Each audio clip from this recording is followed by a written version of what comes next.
হাত থেকে স্বরূপনগর পঞ্চায়েত সমিতির দখলের পর শাসক দলের সঙ্গে সংঘর্ষে জড়ায় সিপিএম।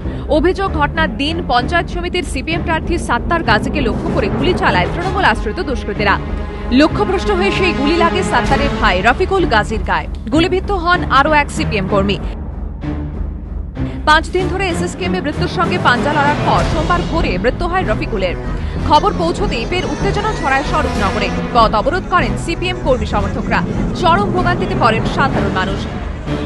সিপিএম এর অভিযোগ, মানুষের রায় মানতে না পেরে হামলার পথ নিচ্ছে তৃণমূল।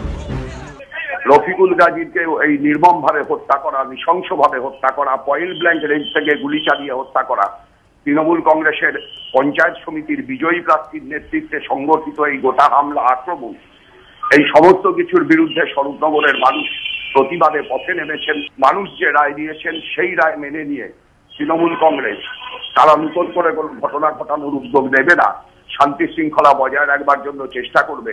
এই আবেদন আমি তাদের কাছেও করব। যদিও সিপিএম এর অভিযোগ অস্বীকার করেছে শাসক দল। এদিকে দলীয় কর্মীর মৃত্যুর প্রতিবাদে মঙ্গলবার স্বরূপনগরে 12 ঘন্টা বন্ধের ডাক দিয়েছে সিপিএম। সমীরণ পাল ও আব্দুল ওয়াহাবের রিপোর্ট, এবিপি আনন্দ।